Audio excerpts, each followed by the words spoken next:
Mi estimado Héctor, buenas noches. Estimado amigo, ¿cómo estás? Un gusto tenerte con nosotros. Igualmente, siempre un honor y un gusto acompañarles. Ya con esta modalidad, ¿verdad? Que antes era presencial, ahora es todo online. Bueno, la mayor Aunque, parte. aunque sea a la distancia. Eso, así es. Bueno, queridos amigos, pues buenas noches, tengan todos ustedes. Bienvenidos nuevamente a las conferencias CISA Online. Esta noche nos acompaña un gran amigo, el doctor Héctor Carreón Perea. Mi querido Héctor, pues bienvenido nuevamente. Sabes que esta es tu casa. Muchas gracias, maestro. Antes de iniciar, voy a presentar a nuestro ponente de esta noche. El doctor Héctor Carreón Perea es licenciado en Derecho por la Universidad La Salle de la Ciudad de México, maestro en Derecho Penal por el Instituto Nacional de Ciencias Penales, INACIPE, y doctor en Derecho con mención honorífica por la Universidad Nacional Autónoma de México. Fue becario de la Academia Internacional Principios de Nuremberg, Alemania. Cursó estudios de Derecho Internacional Público y Destrezas de Litigación en la Universidad Complutense de Madrid, España, y el Centro de Estudios de Justicia de las Américas de Chile, respectivamente. Es profesor a nivel posgrado en la Universidad Panamericana, Campus Guadalajara, la Escuela Libre de Derecho, la Universidad La Salle y el INACIPE, donde fue profesor investigador de tiempo completo. Miembro de la Asociación Internacional de Fiscales y de la Asociación Latinoamericana de Derecho Penal y Criminología, así como cofundador del Instituto de Estudios del Proceso Penal Acusatorio AC-INEPA. Se ha desempeñado como fiscal coordinador, agente del Ministerio Público de la Federación, titular del eje de capacitación en la Unidad para la Implementación del Sistema Penal Acusatorio y director general de proyectos especiales de la entonces Procuraduría General de la República. Autor del libro Los criterios de oportunidad en el proceso penal, teoría y práctica. Coautor del libro Ley Nacional de Ejecución Penal, anotada y concordada, y coordinador de la obra Derechos Indígenas y Acceso a la Justicia Penal. Actualmente funge como comisionado integrante de la Comisión Técnica de Transición hacia la Fiscalía de Justicia de la Ciudad de México. Designación hecha por el Congreso de la Ciudad de México en diciembre del 2018.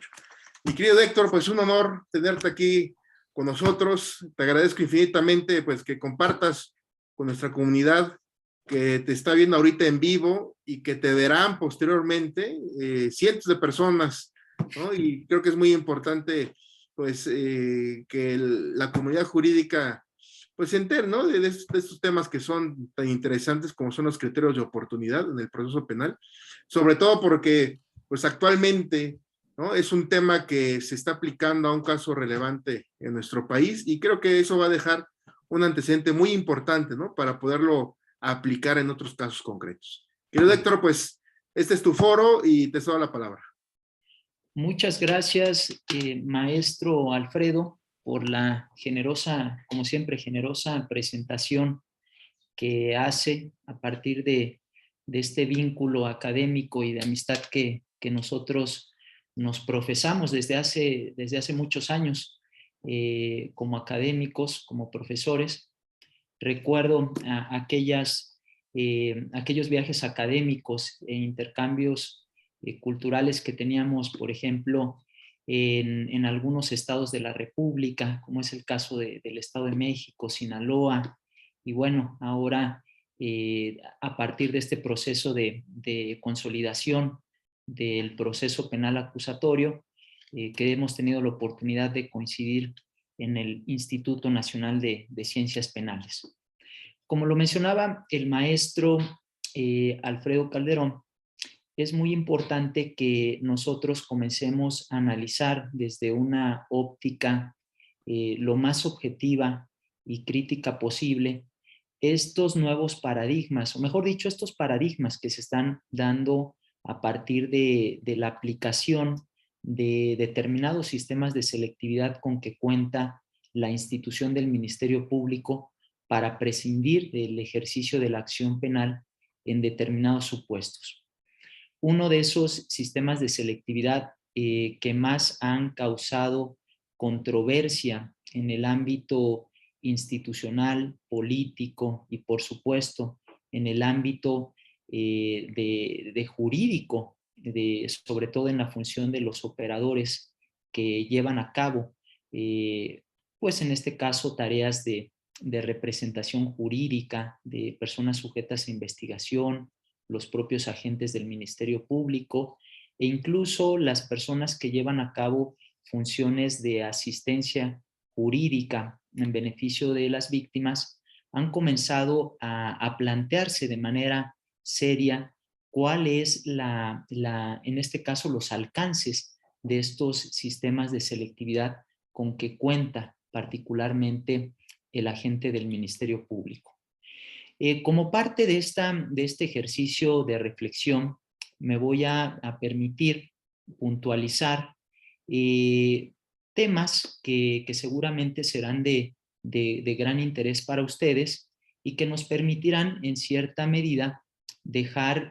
sentar algunos cimientos sobre el correcto o la correcta interpretación de esta facultad resolutiva que tiene el Ministerio Público durante las fases de investigación y, por qué no decirlo, en aquellos casos de manera dispráctica, como el agente del Ministerio Público puede llegar a aplicar incluso esta facultad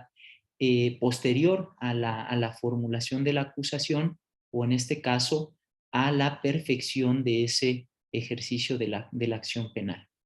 Entonces, partiendo de este planteamiento, vamos a tener 4 reflexiones muy particulares. Primero, vamos a llevar a cabo una relatoría muy general, muy sucinta, sobre cuáles han sido los antecedentes y la ratio legis por la cual el constituyente permanente en el Estado mexicano, al menos en nuestro país, ha generado esta política pública e institucional de racionalizar los recursos y cómo, a partir de esa lógica de racionalización, ha venido también adicionando algunas facultades o disposiciones de carácter normativo que vengan a contribuir a ese ejercicio eficiente de los recursos y del capital humano con que cuentan las instituciones de procuración de justicia. Vamos a entender o vamos a tratar de comprender cómo, a partir de algunos ejercicios, como es la disponibilidad del gasto programable, que incluso se dispone para efectos de la propia reforma institucional o la nueva arquitectura institucional, a partir de esos gastos programables que se van dando, por ejemplo, cada año, nos vamos dando cuenta cómo las instituciones de procuración de justicia desafortunadamente no cuentan con esa, digamos, esa visibilidad puntual por parte de las instituciones de carácter político. Y ante esas serias deficiencias de carácter institucional o de arquitectura institucional, se vienen planteando este tipo de facultades.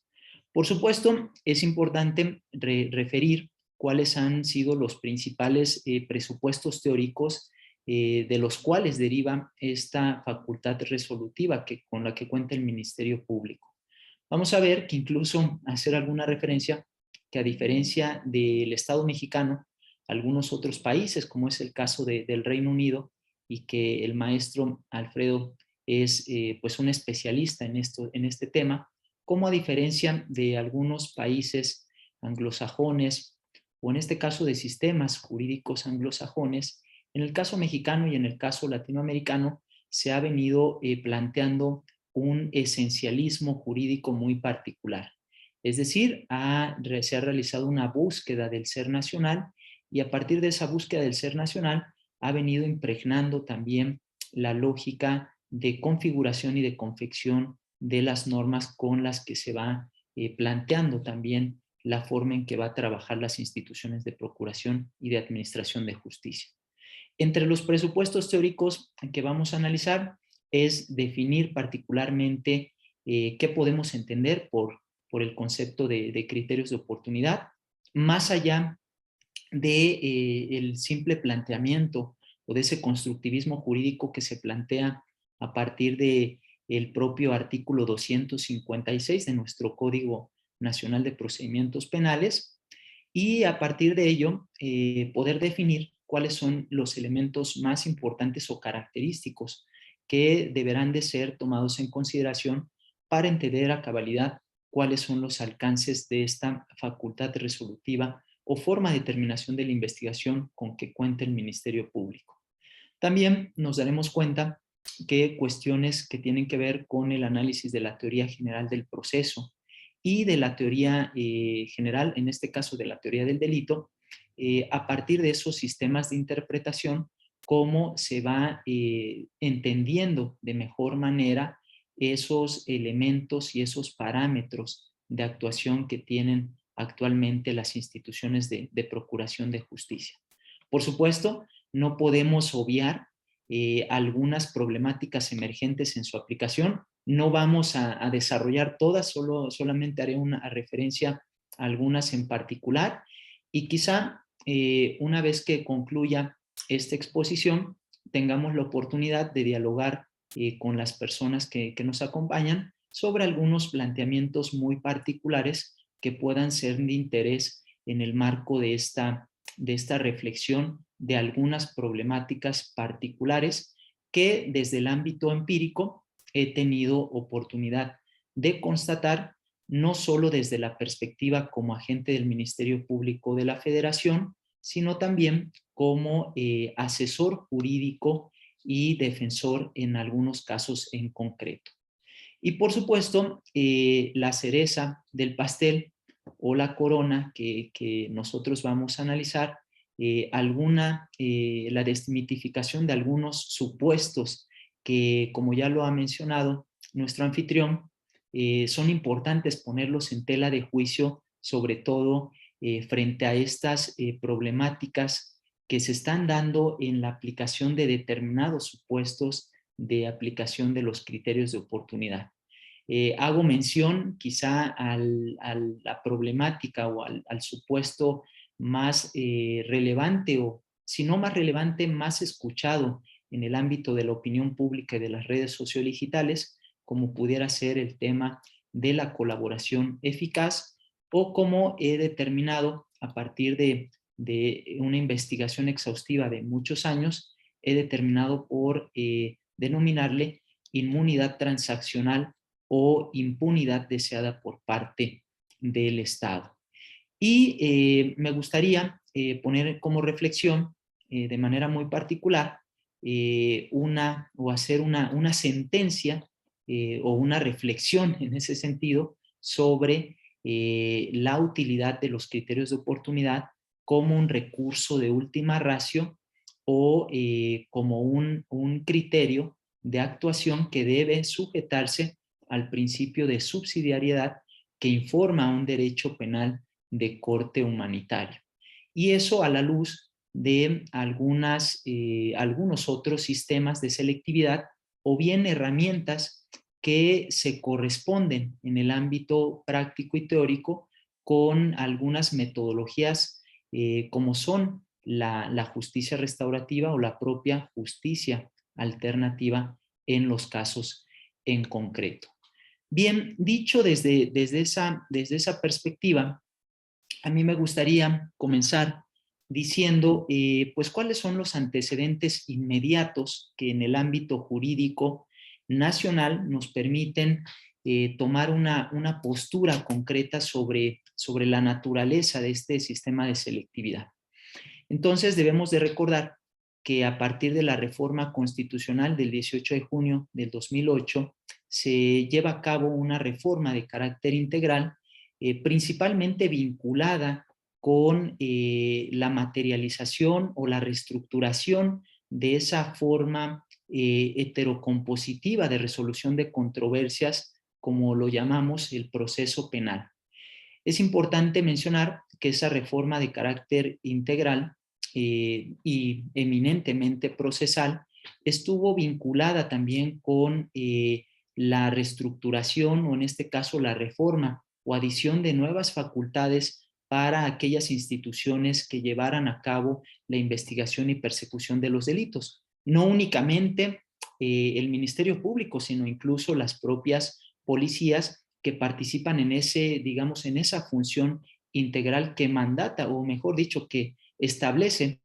y perdón por esa referencia de mandatar, pero que establece de manera muy particular el artículo 21 constitucional sobre los alcances de la seguridad pública,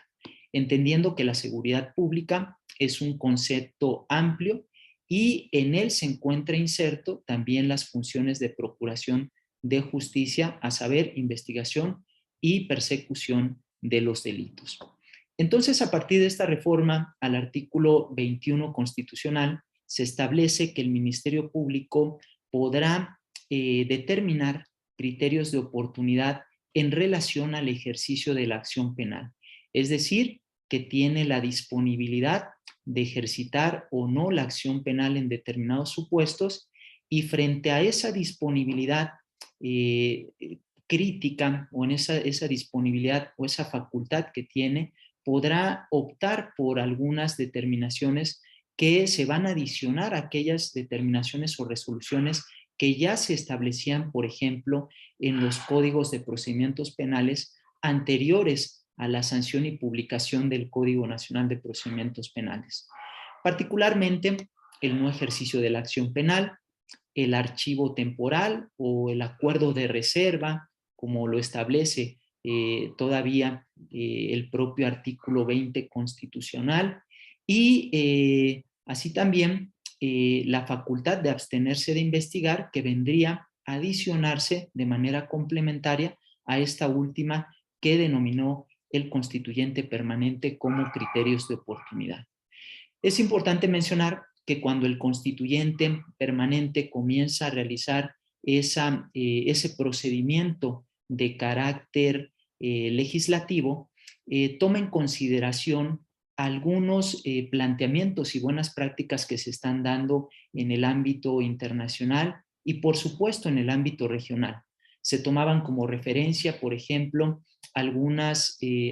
criterios o algunas disposiciones de carácter normativo y legal de aquellos países que habían avanzado ya de manera previa en la implementación y consolidación del proceso penal de corte acusatorio.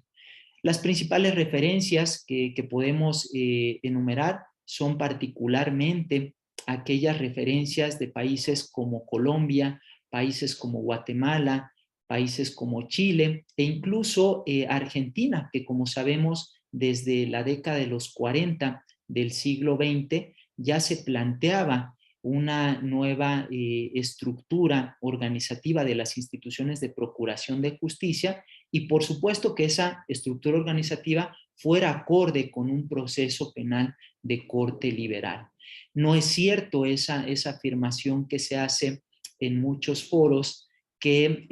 el proceso penal de corte acusatorio, al menos en América Latina, únicamente tiene como referencia esos planteamientos que se hacían en el derecho penal o procesal penal anglosajón, sino también ya había, como lo he manifestado previamente, ya había un sentido de pertenencia muy particular en el procedimentalismo latinoamericano de la década de los 40, que vino a desembocar ya formalmente en 1988 a raíz del pronunciamiento académico que todos conocemos como el Código Procesal Penal Modelo para Iberoamérica. Es muy interesante que a partir de este planteamiento, el legislador comienza a definir cuál es la ratio legis, cuál es la razón de ser de estas disposiciones, y plantea de manera muy particular que estas facultades resolutivas iban a permitir a los agentes o a las personas agentes del Ministerio Público a eficientar esos recursos con los que cuentan, para que esos recursos fueran utilizados de mejor manera en la investigación de delitos de carácter más complejo o de delitos que afectaran gravemente los intereses de la ciudadanía en el ámbito individual y también en el ámbito colectivo. Es interesante que el constituyente permanente haya hecho referencia particular a esta circunstancia porque desde ese planteamiento hace un enunciado muy importante donde nos dice que la institución del Ministerio Público debe racionalizar de manera adecuada esos recursos. Entonces, ¿qué debemos entender por racionalización o en este caso racionalizar adecuadamente los recursos? Nos dábamos cuenta cuando, y particularmente me daba cuenta que cuando analizábamos esos criterios legislativos, se hacía referencia particular a algunos conceptos que desafortunadamente nosotras y nosotros como abogados no estamos del todo involucrados en esos conceptos de carácter económico o de la ciencia económica. Entonces, a partir del concepto de racionalidad, nos percatábamos que este estaba orientado a permitir a las autoridades o a cualquier institución que prestara un servicio de carácter público a tomar decisiones de calidad y tomar aquellas decisiones que fueran lo más positivas posibles para dar cabida o para alcanzar esos objetivos que se planteaban particularmente en el artículo 21 constitucional y por supuesto en el artículo 20 constitucional. Entonces, a partir de esos conceptos de racionalización, nos damos cuenta que siempre existe una segunda mejor opción frente a una problemática, una segunda mejor opción para, en este caso, tomar decisiones adecuadas frente a esas limitaciones que se dan en el ámbito estructural, que se dan en el ámbito financiero y, por supuesto, en el ámbito del capital humano. Eso nos dejaba entrever que la institución del Ministerio Público, y lo seguimos viendo, sigue teniendo serias deficiencias de carácter estructural que impactan indefectiblemente en la procuración de justicia eficiente. Entonces, una institución a la cual se le recortan recursos cada año, una institución donde se establecen criterios de austeridad que no necesariamente esos criterios de austeridad se corresponden con las instituciones de procuración y de administración de justicia, y aquellos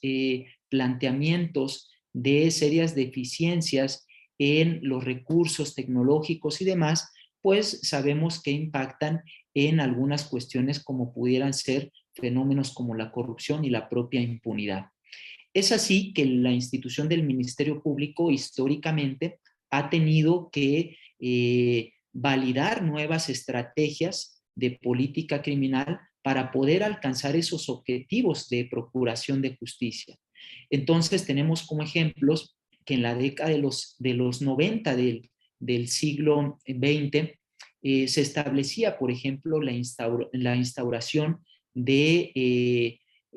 fiscalías especializadas o unidades especializadas que estuvieran enfocadas en la investigación de aquellos delitos que afectaran gravemente los intereses individuales y colectivos de la ciudadanía. Entonces, bajo una lógica de especialización, es que las instituciones del Ministerio Público comenzaban a enfrentar de mejor manera esas serias limitaciones de carácter estructural y también de capital humano. Así también tenemos algunos ejemplos muy particulares como la incorporación de las denominadas actas circunstanciadas o actas especiales, que seguramente muchas y muchos de ustedes desde su práctica jurídica, y esperemos que no desde la perspectiva de la victimización, pues hayan tenido la oportunidad de constatar cómo digamos, esas herramientas que en un primer momento tenían un objetivo o un propósito muy particular, fueron desvirtuándose a lo largo de la instauración de esas redes autoorganizativas que desafortunadamente se van generando al interior de las instituciones de procuración de justicia. y que eso tiene que ver con la propia desnaturalización de esos criterios de acceso a la justicia de las instituciones de procuración de justicia.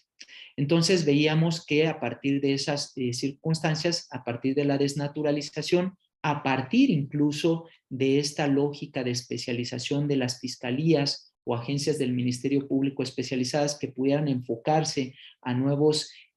parámetros de actuación, pues el Ministerio Público tenía también que responder desde el aspecto normativo. Y es así que a partir desde esa visión de constructivismo jurídico, se planteó por parte del constituyente permanente la incorporación de estas nuevas facultades que fueran, digamos, un complemento de esas estrategias de política criminal que año con año las instituciones de procuración de justicia, ya sea, llámese fiscalías o procuradurías, establecían para atender de manera adecuada esa función prevista en el artículo 21 constitucional.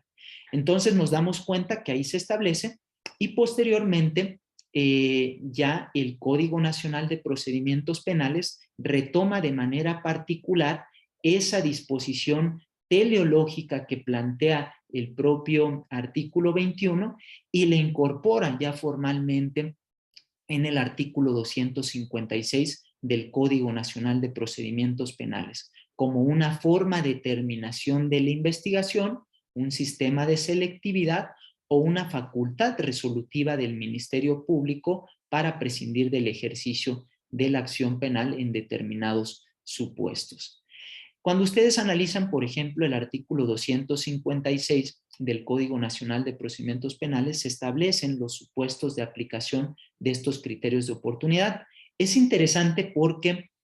seguramente ustedes también han escuchado que en muchos foros se habla del principio de oportunidad y del criterio de oportunidad. O a veces no se hace la distinción técnica y se habla de manera deliberada de uno u otro concepto. Entonces es importante tomar en consideración que cuando hablamos de principio de oportunidad, el principio de oportunidad es un concepto de carácter teleológico.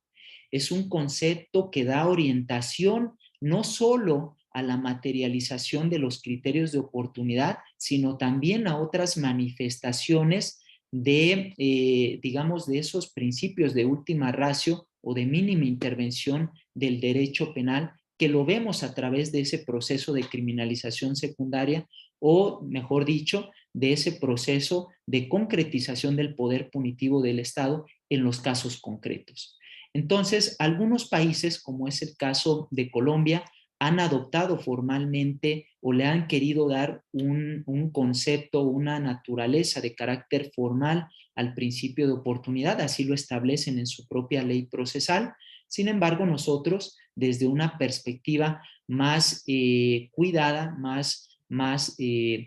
pues apegada a criterios de la teoría general del proceso, nos dimos cuenta de manera adecuada que debíamos de incorporar estas funciones desde un aspecto eminentemente formal y no necesariamente teleológico. Entonces, cuando hablemos, por ejemplo, insisto, del principio de oportunidad, es un concepto de carácter teleológico donde se establecen los fines de esta mínima intervención del Estado y de las autoridades en los casos concretos y que puede, digamos, ser los valores o la referencia o los fines no solo de los criterios de oportunidad, sino también de otras instituciones como son los mecanismos alternativos de solución de controversias, las soluciones alternas, e incluso se ha llegado a afirmar que el propio procedimiento abreviado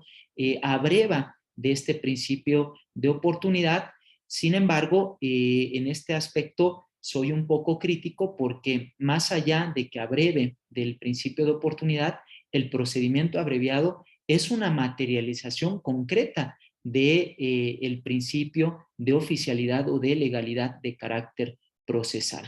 Entonces, desde esa perspectiva, el legislador o el constituyente permanente decidió incorporar ese concepto desde el ámbito formal y no necesariamente desde el ámbito teleológico como se hace en otros países. Dicho lo anterior, es importante que ustedes tengan, digamos, una referencia general y precisa sobre lo que implica o el concepto de los criterios de oportunidad. Cuando hablamos de los criterios de oportunidad, debemos de recordar que los criterios de oportunidad, a la par de otras facultades resolutivas, se constituye formalmente como un sistema de selectividad,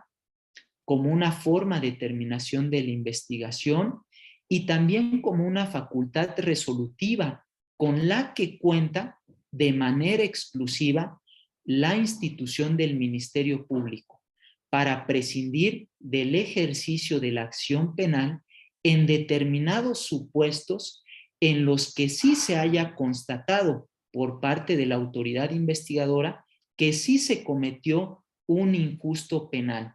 pero que por razones de racionalidad económica, como ya las hemos mencionado, o por razones de la mínima afectación, o en este caso, de la mínima lesión o puesta en peligro de un determinado bien jurídico, el Ministerio Público toma la decisión de dar por concluida una investigación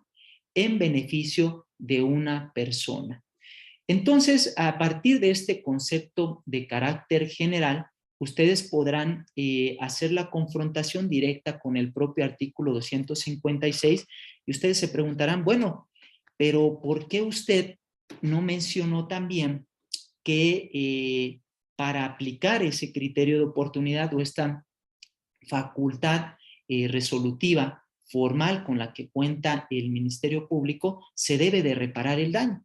Y bueno, esta es una situación interesante porque de manera intencional le estoy omitiendo, porque ya lo veremos de manera práctica, cómo en algunos casos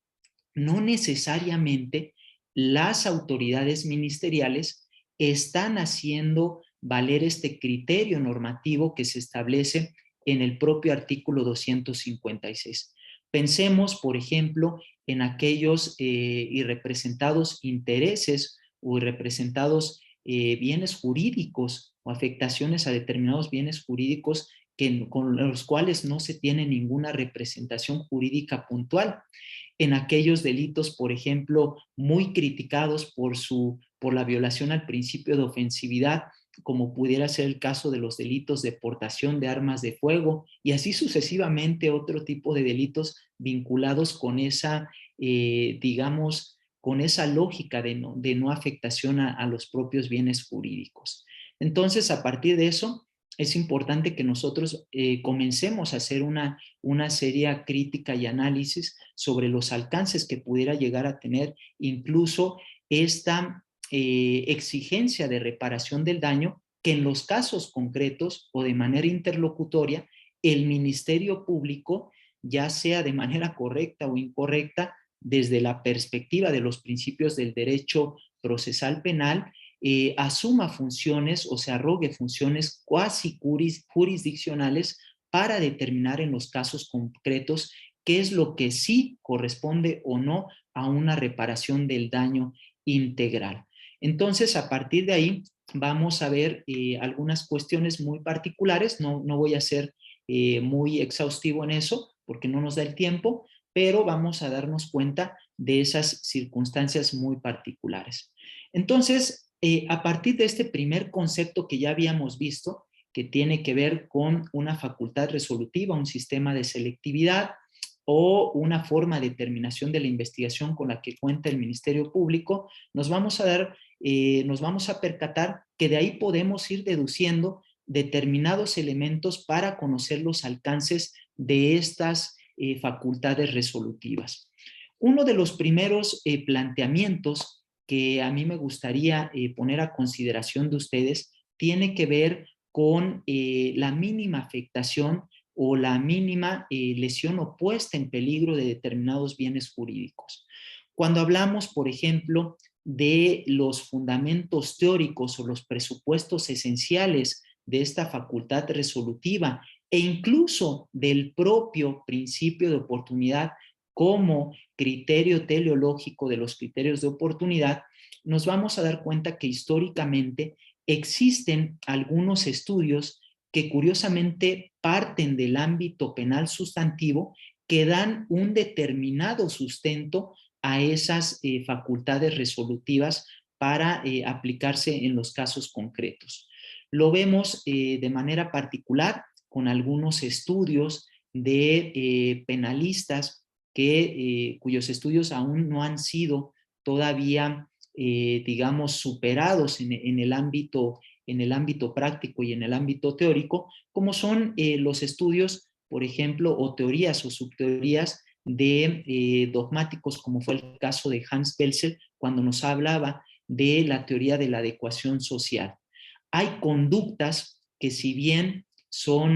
pueden ser típicamente reprochables, hay conductas que socialmente, opuestas bajo un contexto social, pues no requieren una mayor reprochabilidad en los casos en concreto. Es interesante cómo a partir de estas teorías y desde un ámbito meramente ejemplificativo, nos dicen, por ejemplo, teóricos como es el caso precisamente de Hans Belzel, que hay conductas socialmente adecuadas que en los casos concretos, si entran en el concepto típico de delito, pues las autoridades se ven compelidas a no hacer un reproche en los casos concretos. Por ejemplo, robos o apropiaciones o delitos de carácter patrimonial que no causen un daño mayor a determinados bienes jurídicos, algunas conductas que están relacionadas incluso con la privación de la libertad en los casos en concreto. Pone ahí ejemplos muy particulares que ya tendré oportunidad de compartirles a través de CISA Justice. Entonces, muy interesante cómo se van planteando estos parámetros, y son parámetros teóricos que van determinando, van definiendo esa lógica de que las autoridades no están pendientes de las cosas sin importancia. Il giudice non cura le minime cose. Es decir, las autoridades no están pendientes de las cosas sin importancia, ¿no? Entonces, a partir de esa lógica o de esos planteamientos, se da en un contexto de las instituciones de procuración y de administración de justicia esa intervención del principio de insignificancia. El principio de insignificancia que nos dice que las autoridades tendrán la obligación de orientar todos sus esfuerzos a aquellas conductas que sí sean lo suficientemente lesivas o que lesionen o pongan en peligro de manera determinante determinados bienes jurídicos. No así aquellas conductas que incluso a la luz de los procesos de descriminalización o a la luz de los propios procesos de la configuración de leyes de cultura cívica o a la determinación de infracciones de carácter administrativo, nos permitan determinar cuáles acciones, conductas o omisiones pudieran entrar desde otra perspectiva de resolución o de acompañamiento. Entonces, a partir de ahí, nos damos cuenta que estos presupuestos teóricos nos van determinando de manera muy particular que el principio de insignificancia es un principio fundamental por el que debe transitar particularmente esta forma de resolución, por así decirlo, de conflicto en el caso concreto, o mejor dicho, como forma autocompositiva de resolución de los conflictos o forma autocompositiva de los conflictos. Por ejemplo, cuando hablamos del principio de insignificancia y verificamos el propio artículo 256, nos vamos a dar cuenta que, por ejemplo, las primeras fracciones, la primera fracción se trate de un delito que no tenga pena privativa de la libertad, o la segunda fracción del artículo 256 se trate de delitos de contenido patrimonial cometidos sin violencia sobre las personas, son solo algunas manifestaciones de ese principio de insignificancia que en el ámbito formal el constituyente permanente brinda a las autoridades ministeriales esa posibilidad de prescindir del ejercicio de la acción penal en esos determinados supuestos. Es interesante porque cuando confrontamos ese principio de insignificancia con algunos otros supuestos, como pudiera ser el supuesto previsto en la fracción quinta del artículo 256 de esta disposición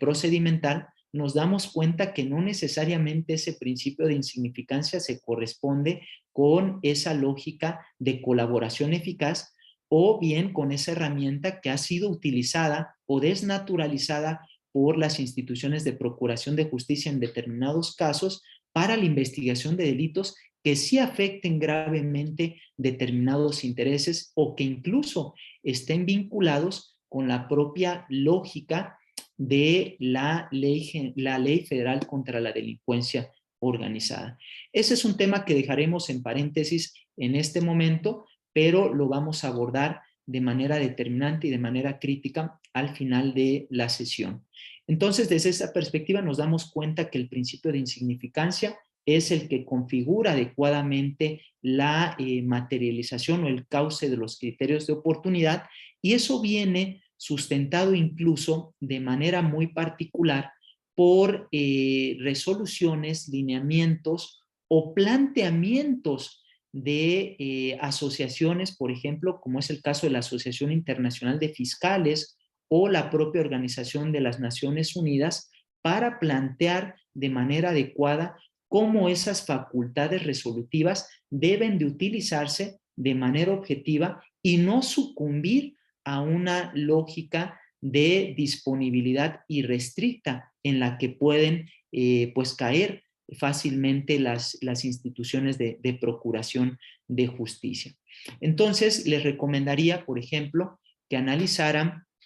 las directrices sobre la función de los fiscales de la Organización de las Naciones Unidas, que revisaran particularmente los principios sobre los derechos fundamentales de los fiscales de la Asociación Internacional de Fiscales y algunos proyectos que se han venido trabajando por parte de la Organización de Naciones Unidas a través de su Oficina de Naciones Unidas contra las Drogas y el Delito, como pudieran ser concretamente el proyecto de reglas mínimas sobre el procedimiento penal o reglas de Mallorca, y también aquellos principios de Toledo sobre el procedimiento penal, donde se establece de manera muy particular que estas facultades dispositivas con que cuenta el Ministerio Público deberán sujetarse únicamente a esos criterios de mínima afectación o de insignificancia. Entonces es importante cómo en el ámbito internacional se ha venido replanteando esta nueva lógica a fin de no desnaturalizar precisamente esa formación teleológica que ya habíamos mencionado del principio de oportunidad a partir de esa mínima intervención del derecho penal en determinados supuestos.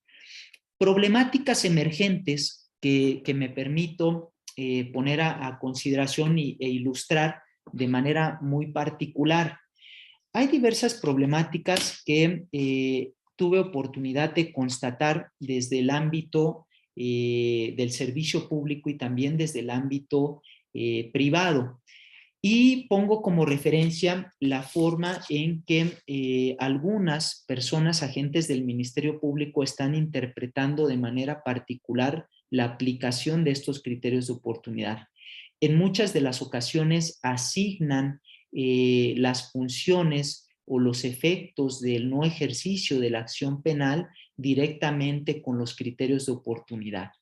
Entonces es importante tomar en consideración que desde un ámbito práctico y también desde un ámbito de interpretación técnico, los criterios de oportunidad es un sistema de selectividad autónomo a la par precisamente del no ejercicio de la acción penal, la facultad de abstenerse de investigar y también, por qué no decirlo, del archivo provisional o, como decía el doctor Sergio García Ramírez, ese sobreseimiento de carácter administrativo. Entonces, los criterios de oportunidad es una facultad autónoma con que cuenta el Ministerio Público. No se hace necesario que una vez solicitado o hecho el planteamiento de informe ejecutivo, por ejemplo, a los fiscales en jefe que estén adscritos a determinadas delegaciones o a determinadas coordinaciones territoriales, no se hace necesario que se incorporen considerando similares al no ejercicio de la acción penal, porque sabemos concretamente que los alcances del no ejercicio de la acción penal se están planteando de manera particular en las propias disposiciones del artículo 255 del Código Nacional de Procedimientos Penales, y que estos están vinculados incluso, como lo dice el propio artículo, en los supuestos de sobreseimiento que plantea también el artículo 327 del Código Nacional de Procedimientos Penales. Si bien los criterios de oportunidad tienen como efectos la extinción de la acción penal, estos deben de ser analizados desde una lógica particular y no necesariamente anclada a la propia lógica del no ejercicio de la acción penal, como lo establece el propio artículo 255. Pensemos, por ejemplo, sería incorrecto afirmar, por ejemplo, en una misma resolución que se determina el no ejercicio de la acción penal porque se hace valer una causa de exclusión del delito, y en ese mismo o en esa misma resolución se hace valer un criterio de oportunidad para afirmar que sí se cometió un delito, ¿no? Como ya lo había dicho de manera muy particular. Una de las características técnicas que ustedes deben de tomar en consideración es que cuando se aplica un criterio de oportunidad, este se aplica en relación a injustos penales, al menos de manera fehaciente, comprobados por el propio agente del Ministerio Público en los casos en concreto, ¿no? Entonces, estamos hablando que los criterios de oportunidad se dan en un contexto de materialización de injustos penales y, bueno, en algunos casos, el no ejercicio de la acción penal estará orientado particularmente a causas de exclusión del delito que también forman parte de causas de sobreseimiento, como lo establece el propio artículo 327. Entonces debe de haber también una completividad lógica entre cada uno de esos planteamientos, entender cuáles son digamos, las facultades de disponibilidad y los efectos de cada una de estas disposiciones. Eso para ponerlo en los casos concretos, y porque es una situación en su momento es una situación muy recurrente que ha surgido por parte de algunas personas agentes del Ministerio Público y que incluso cuentan con el propio consentimiento o aval de las personas, en este caso, que llevan a cabo la supervisión o revisión de esas determinaciones, o bien incluso también con los propios consentimientos de las personas sujetas a investigación, por obvias razones, en razón de que es un beneficio, o de las propias personas víctimas, cuando sí, así las pueden reconocer en los casos en concreto. Por otra parte, está el tema del principio de objetividad, y que seguramente será una cuestión relevante para ustedes como operadores del sistema de justicia penal. Yo había comentado que es una facultad exclusiva del Ministerio Público aplicar este criterio de oportunidad. Sin embargo, en la práctica surge también la duda si nosotros como personas defensoras, nosotros como personas sujetas a investigación, podemos hacer una solicitud para la aplicación de un criterio de oportunidad en razón de que se trata de una facultad resolutiva con que cuenta el Ministerio Público y esa facultad es exclusiva de la autoridad investigativa. Si bien no se hace una prevención específica en la propia norma procesal penal, debemos de recordar que de acuerdo a la propia teoría general del proceso, hay determinados actos o actuaciones procedimentales o manifestaciones de la voluntad que no necesariamente están regulados o normados directamente en los códigos de procedimientos penales. A final de cuentas, los códigos de procedimientos penales son un mínimo de esos actos procedimentales que deberán de regir digamos, ese desenvolvimiento del propio proceso. Sin embargo, derivado de una interpretación amplia de las obligaciones que tiene el agente del Ministerio Público, de los derechos que tienen las personas defensoras y la propia persona sujeta a investigación, no existe impedimento alguno para que puedan hacer una solicitud ante la institución del Ministerio Público y con base en el principio de objetividad que rige precisamente al Ministerio Público, es decir, aquel principio por el cual la institución del Ministerio Público puede tomar en consideración aquellos elementos de descargo en beneficio incluso de la persona sujeta a investigación, pueda hacerse una solicitud en el caso concreto y eventualmente el Ministerio Público, con base en esa interpretación a ese principio, pueda determinar la aplicación de un criterio de oportunidad. Hay algunas resoluciones muy específicas que tuve oportunidad de analizar por parte de tribunales colegiados que nos permiten constatar incluso cuáles han sido los criterios cotidianos o de manera particular, y no me atrevería a decir cotidianos porque no son muchos estos casos, pero de manera particular se han pronunciado a favor de que las personas sujetas a investigación puedan hacer solicitudes de manera muy concreta para que pueda materializarse esta facultad resolutiva. Esto es uno de los planteamientos que hago particularmente en la obra que escribí recientemente, que publiqué sobre los criterios de oportunidad. Si me lo permiten, CISA Justice, más adelante les comparto el enlace para que puedan acercarse, si ustedes así lo consideran, a esta obra y ampliar no solo el conocimiento en este tema desde la perspectiva del diálogo que estamos teniendo, sino también desde un análisis mucho más estricto o específico en algunas cuestiones. Entonces, esos son algunos planteamientos, digamos, particulares o problemáticas emergentes en la aplicación de los criterios de oportunidad. Existen muchos otros, como son, por ejemplo, cómo se debe interpretar por parte del Ministerio Público esa reparación integral del daño, si los criterios de oportunidad se rigen bajo esa lógica o metodología de la justicia restaurativa, porque mucho se ha afirmado incluso en el ámbito académico y en el ámbito técnico, y he escuchado a muchos jueces, compañeros,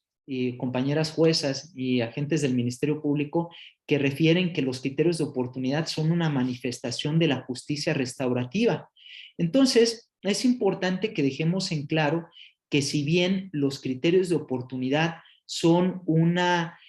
forma autocompositiva de controversias, esta forma autocompositiva de controversias es de carácter eminentemente unilateral.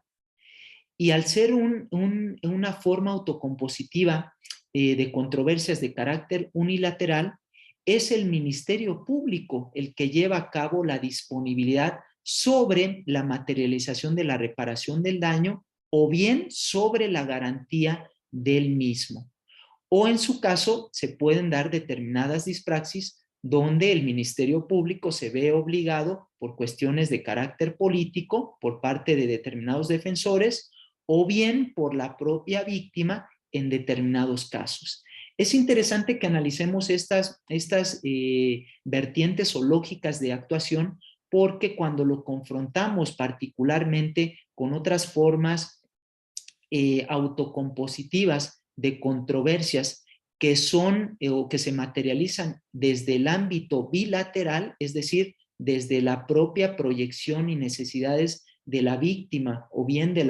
la persona sujeta a investigación, nos vamos a dar cuenta que existen serias distinciones técnicas, teleológicas e incluso en cuestiones de sus propios efectos. Lo pongo en contraste los propios mecanismos alternativos de solución de controversias que pueden llegar a materializarse a través de esos principios y valores de la justicia restaurativa, como pudiera ser el reencuentro, el respeto y, digamos, la reconstrucción de esa relación dañada, que no necesariamente, o mejor dicho, que se ve imposibilitada materializarla a través de esta lógica de los criterios de oportunidad. Entonces, desde esa perspectiva, afirmo, y lo digo con toda seguridad, que los criterios de oportunidad o su naturaleza no es una naturaleza de carácter restaurativo, tiene una naturaleza más utilitarista en ese caso concreto, y bueno, quizá, y eso derivado de un análisis ya muy técnico y a través de algunas propuestas, quizá pudiera incorporarse alguna práctica que tuviera algún matiz de carácter restaurativo. Pero eso lo pongo en serias dudas en razón de que estos procesos o estas prácticas de carácter restaurativo están más asociadas con la lógica bilateral y con el apoyo de algún facilitador en el marco de la materialización de un mecanismo alternativo de solución de controversias que en este caso, cause a una determinada solución alterna, como pudiera ser el acuerdo reparatorio o en algunos casos la propia suspensión condicional del proceso. Por último, y con esto concluyo este planteamiento para que entremos a unos minutos de diálogo, es pues tratar también de desmitificar o de derribar esos mitos que se han construido a raíz de malas prácticas que hemos visto o que se han, digamos, ventilado en la propia opinión pública. Lo cierto es que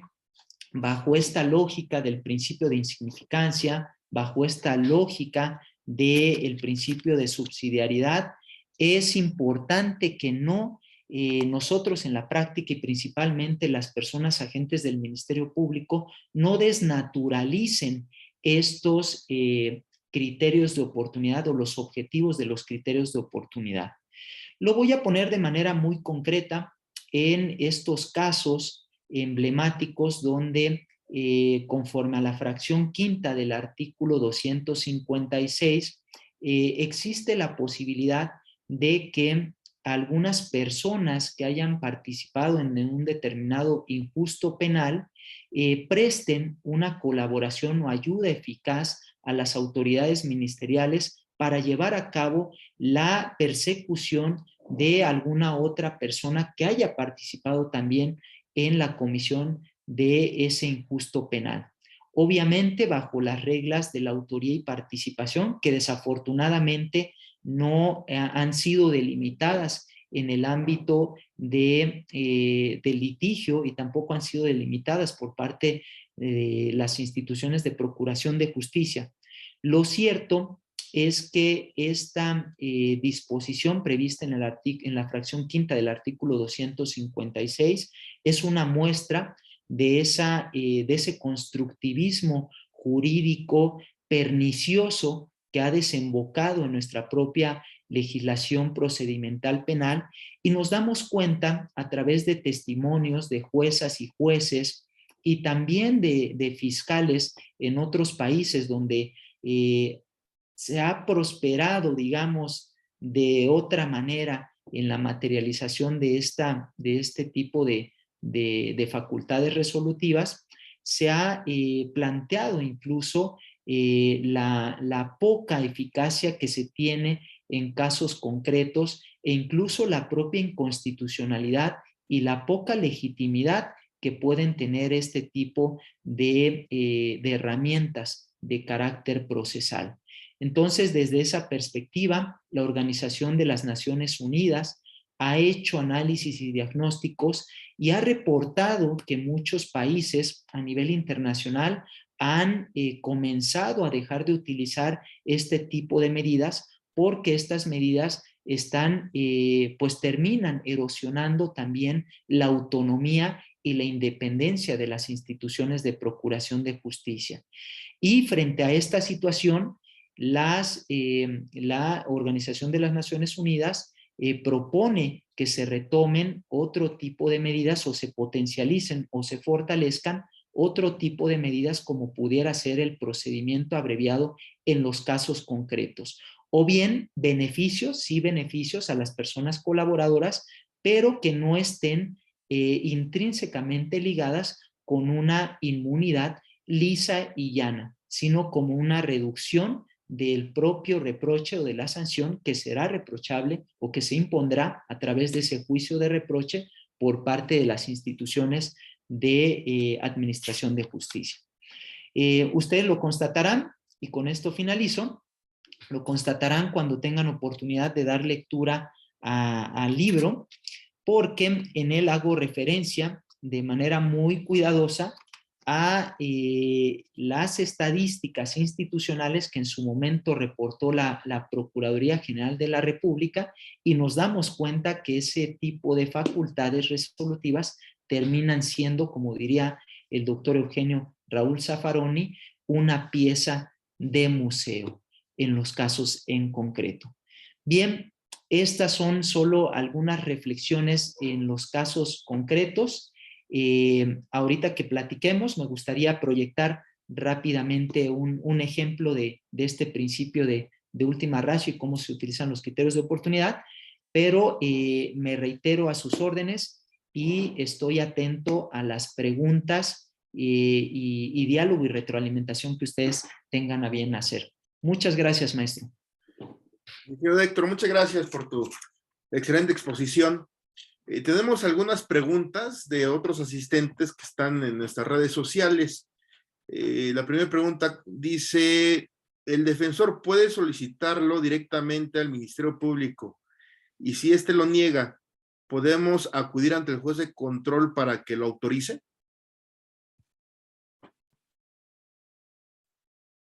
Muchas gracias, maestro. Como ya lo había mencionado, existe la posibilidad, digamos, no existe la imposibilidad, existe la posibilidad de que nosotros como personas defensoras hagamos la solicitud de aplicación de un criterio de oportunidad en los casos concretos. Pero para hacer esta solicitud es importante tomar en consideración los elementos que plantea el propio artículo 256,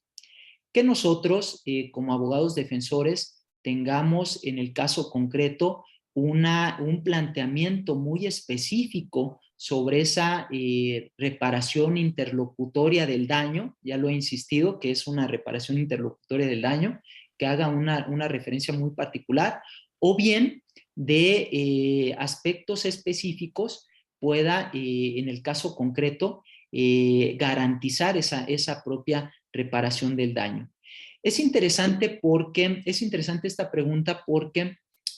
cuando a mí me han preguntado si se puede hacer esa solicitud, les digo sí, sí se puede hacer esa solicitud. Ustedes tienen la posibilidad, es un acto procedimental que ustedes tienen la posibilidad de hacerlo, es una manifestación de la voluntad, no hay digamos, una disposición que disponga lo contrario. Y siempre les digo que fundamenten esta disposición en el principio de objetividad con el que, digamos, se debe de regir concretamente la función del Ministerio Público. Entonces, cuando ustedes analizan, por ejemplo, el Código Nacional de Procedimientos Penales, es importante que ustedes vean concretamente los principios que rigen la función del Ministerio Público. Y cuando analizamos, por ejemplo, los principios que rigen la función del Ministerio Público, ahí se establece de manera muy concreta el principio de objetividad. Y el principio de objetividad, como sabemos, tiene por objeto que el Ministerio Público tome en consideración esos elementos de cargo o descargo que puedan beneficiar en los casos concretos en el caso concreto en este caso a la persona sujeta a investigación. Incluso lo pude constatar en un caso en particular que si bien no fueron directamente ante la autoridad jurisdiccional de control, interpusieron un amparo indirecto para que pudiera revisarse esta negativa por parte del Ministerio Público sobre todo de los superiores jerárquicos para el otorgamiento de un criterio de oportunidad. Y es interesante porque las resoluciones, particularmente de la autoridad jurisdiccional, ha establecido que el Ministerio Público tiene la obligación de dar cauce a esa solicitud y revisarla de manera concreta, en razón de que la persona defensora y concretamente la persona representada pues no tienen un recurso para, digamos, para controvertir esas resoluciones o esas omisiones por parte del Ministerio Público o esas propias negativas en los casos en concreto. No les quiero dar más elementos para que también puedan analizar la obra. Ahí se establece, digamos, casos muy específicos que ampliarán la respuesta, y les invito a que puedan observar y puedan analizar y puedan tomar en consideración que esos actos procedimentales, como ya lo habíamos dicho, hay un mínimo que se establece en la legislación procesal penal, pero eso no es impedimento para que puedan plantearse algunos otros actos procedimentales que tengan por objeto la materialización de esos principios o objetos del propio proceso penal en los casos en concreto. Sí. Mi querido doctor, hay otras dos preguntas que creo que podemos juntar. La primera dice, ¿el criterio de oportunidad deriva de una negociación? Y la segunda dice, de acuerdo a lo comentado, ¿se puede omitir el pago de la reparación del daño? Perfecto. Muchas gracias por estas preguntas técnicas. Es interesante porque formalmente hablando, el criterio de oportunidad, al ser una facultad exclusiva del Ministerio Público, se inscribe dentro de esta lógica autocompositiva de controversias, pero de carácter unilateral. Y yo ya lo había dicho con toda precisión,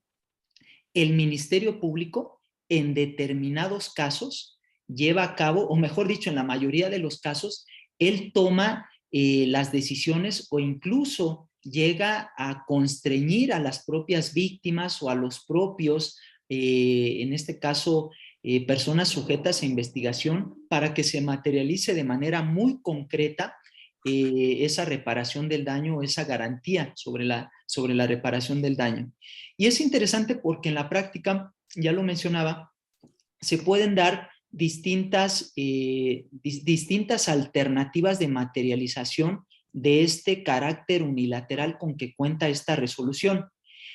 Se dan, por ejemplo, el caso donde el Ministerio Público, dentro de esa facultad estricta que él tiene, toma una decisión eminentemente unilateral sobre la reparación del daño mediante la exigencia. Incluso él determina si la reparación del daño es adecuada o no,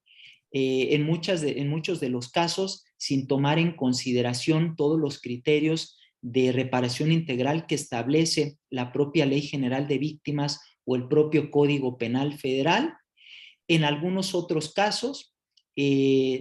no toma en consideración las propias, digamos, los propios planteamientos de la víctima en aquellos casos donde sí existan víctimas, digamos, que puedan exigir la reparación en los casos en concreto. Y bueno, desde esa perspectiva se trastoca tanto la seguridad jurídica de la persona sujeta a investigación como de la persona víctima. Y hay algunas otras dispraxis que se van dando también en la práctica, donde el Ministerio Público se ve presionado por los propios defensores por cuestiones o digamos por otro tipo de intereses no necesariamente jurídicos, instrucciones que se dan desde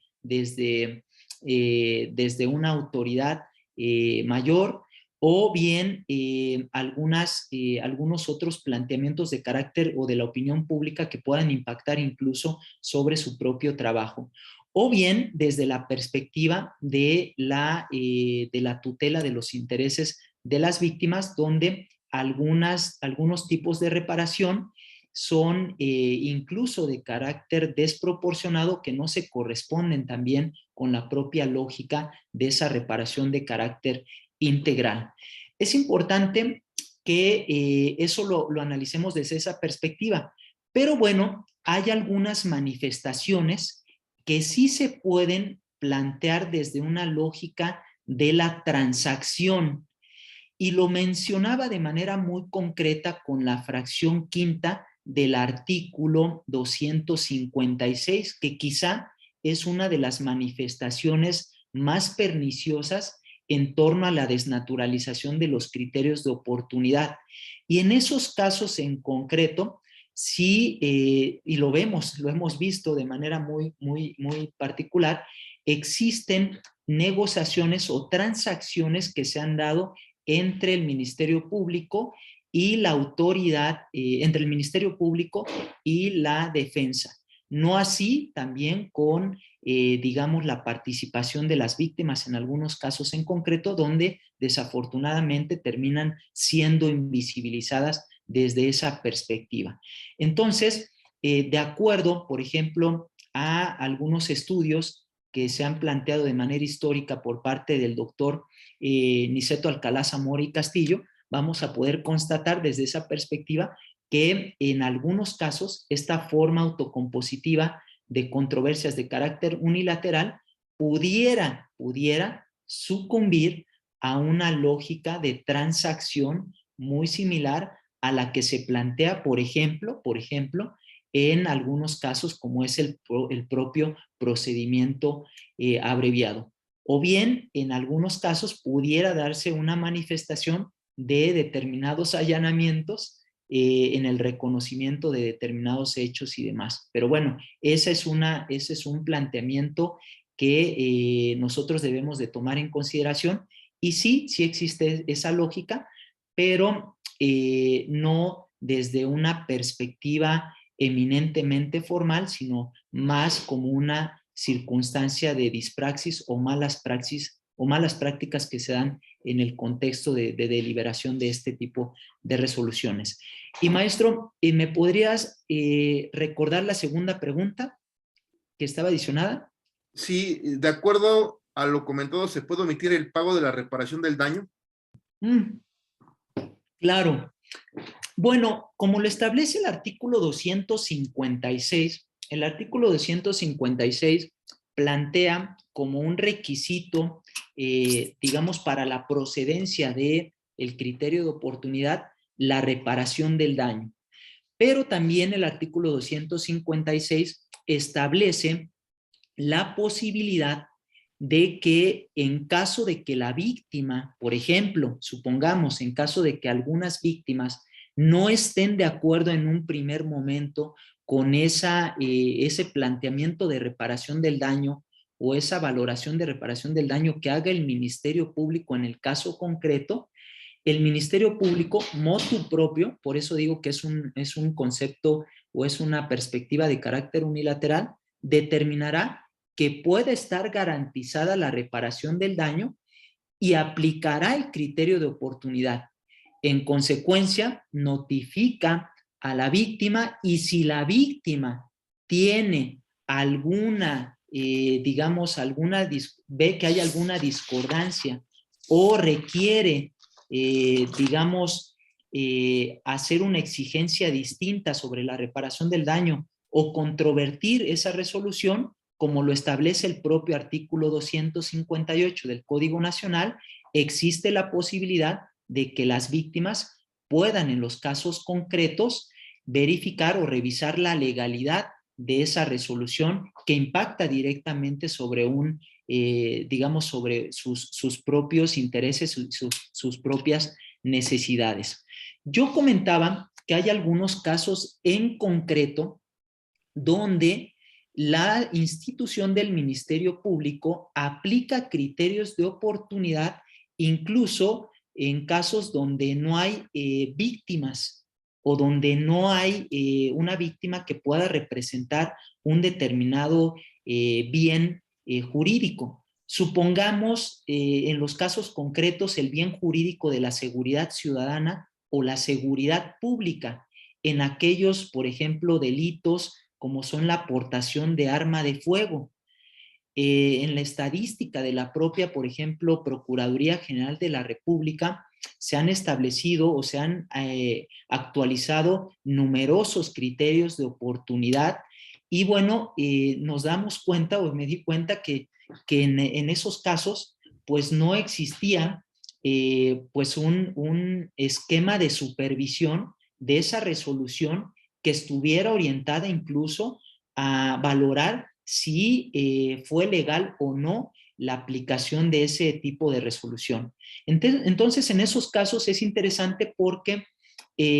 no hay como tal una reparación del daño. Sin embargo, en algunos tipos penales sí se establece, adicionalmente a la reparación del daño, otra sanción pecuniaria como pudiera ser la multa. Entonces es interesante porque en estos casos ni reparación del daño ni multa se exigen en los casos en concreto. Entonces, desde esa perspectiva que nos preguntaban de manera muy concreta, sí puede darse el caso de que ni multa ni reparación del daño se planteen para la aplicación de un criterio de oportunidad. Y eso nos invita a reflexionar sobre en este caso, la sanción de un código penal nacional que pues ya desincorpore formalmente estos, digamos, estas figuras o estos tipos penales que no se corresponden con el principio de lesividad en los casos en concreto, ¿no? Y lo vemos desde esa perspectiva con los temas de deportación de armas de fuego o bien deportación de estupefacientes en otros casos en concreto. Entonces, esa es una perspectiva muy interesante y agradezco estas preguntas técnicas y yo creo que de mucha valía para la práctica, ¿no? Mi señor doctor, hay muchas más preguntas, pero por cuestión de tiempo, vamos con la última. Sí. Y dicen aquí, si a mi cliente lo vinculan a proceso, ¿se puede utilizar algún criterio de oportunidad? Sí, los criterios de oportunidad se pueden aplicar desde el inicio del procedimiento, es decir, desde que se materializa un requisito de procedibilidad como pudiera ser la denuncia o la querella, como lo establece el artículo 16 constitucional, y también estos podrán aplicarse hasta antes del auto de apertura a juicio. Entonces, es interesante porque una vez que se lleve a cabo, se pronuncie la autoridad jurisdiccional sobre la vinculación a proceso, existe la posibilidad de que el Ministerio Público pueda aplicar un criterio de oportunidad en el caso concreto. Claro que el Ministerio Público tendrá que aplicar el criterio de oportunidad, tendrá que dar o abrir ese espacio en este caso, de legalidad para que la persona víctima pueda inconformarse sobre esa resolución y en caso de que no se inconforme, el Ministerio Público tiene la obligación de solicitar a la autoridad jurisdiccional que en el caso concreto se actualice una causa de sobreseimiento, ¿no? Sobre todo porque estamos hablando de la fase de investigación complementaria. Y de esa misma manera tendrá que realizarse en el mismo contexto para el efecto de la etapa de preparación a juicio o etapa intermedia, ¿no? Yo aquí lo que les recomiendo, y lo pongo, si me lo permites, maestro, Adelante, nada doctor. más para hacer referencia, yo aquí lo que recomiendo es que el criterio de oportunidad sea un recurso de última ratio, es decir, como un recurso de mínima intervención, ¿no? Sobre todo por estas serias discusiones y serias dispraxis que se están dando en el ámbito práctico. Entonces, desde esta perspectiva, lo que les recomendamos o lo que les recomiendo particularmente es que primero verifiquen si en el caso concreto puede aplicarse o puede hacerse valer un no ejercicio de la acción penal en causas que excluyen o cancelan la punibilidad. Por ejemplo, cuando hablamos de algunos delitos, estamos llevando a cabo la defensa, por ejemplo, de una persona de acuerdo que está siendo imputada o en este caso investigada por algún robo. Recordemos que, por ejemplo, el Código Penal para el Distrito Federal establece algunas causas que excluyen la punibilidad ya desde un primer momento, como lo establece, por ejemplo, el artículo 248 del Código Penal del Distrito Federal, donde dice: no se impondrá sanción alguna por los delitos de robo cuando el monto o valor del objeto, lucro, daño, no exceda de 50 veces la unidad de cuenta de la Ciudad de México, por ejemplo. Entonces, en esos casos es interesante porque desde un primer momento, como defensa, podemos proponer el no ejercicio de la acción penal porque se actualiza una causa que excluye o cancela la punibilidad. ¿Qué sucede si esta circunstancia en el caso concreto no se da? Podemos, y excede de esa unidad de medida, el robo, podemos sugerir que se utilice o que el asunto se derive a un órgano de justicia alternativa, como pudieran ser las unidades de mediación en la Ciudad de México,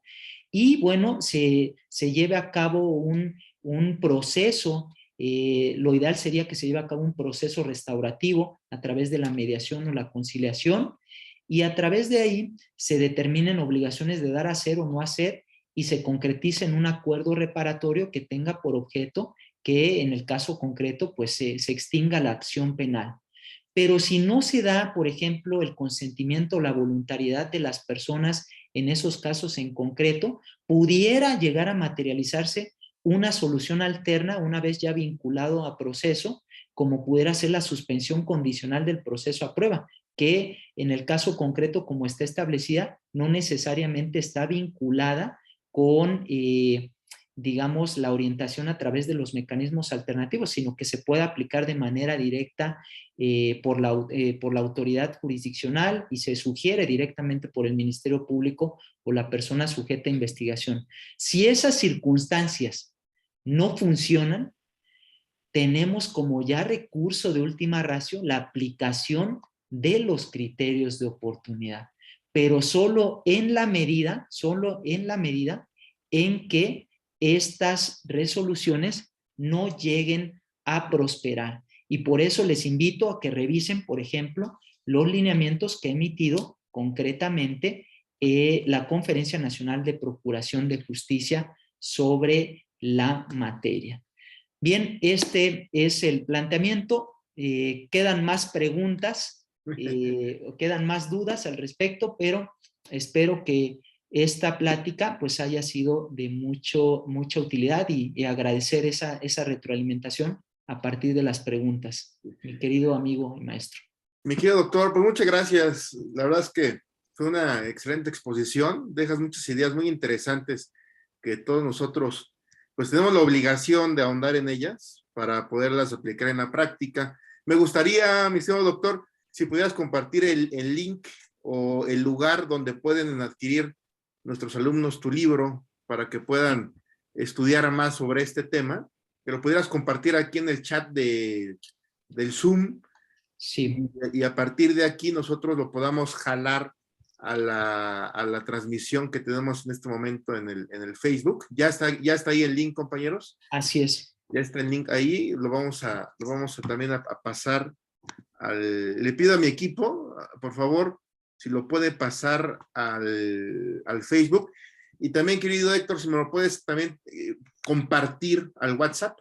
Con mucho gusto. Para tenerlo y también compartírselos. Con mucho gusto.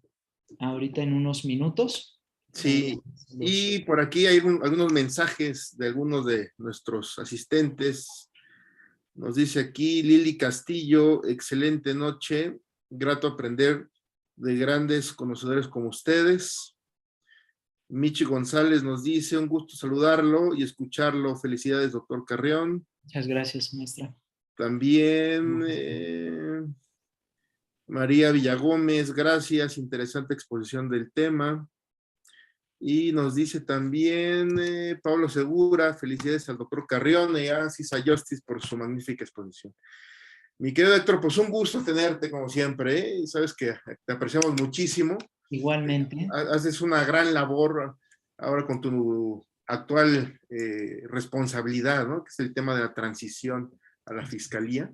Esperamos que próximamente nos hables un poquito de ese tema, ¿no? Para que igual nuestra comunidad esté enterado de lo que se está realizando. Y pues bueno, pues te agradezco muchísimo y que no sea la primera vez, sino que te tengamos aquí con nosotros muchas más. Muchísimas gracias, maestro, y muchas gracias a todo el equipo de CISA Justice y por supuesto a todas las personas, estudiantes, académicos, operadores que nos acompañan desde las diversas latitudes de este hermoso país que es México. Sí, pues compañeros, hasta la próxima. Estén pendientes de nuestro próximo ponente. Saben ustedes que aquí solamente tenemos a los mejores y a quienes nos comparten ideas que nos van a ayudar a solucionar nuestros casos penales. Muchas gracias, querido doctor, nuevamente por haber estado con nosotros. Compañeros, muchas gracias. Hasta luego. Buenas noches.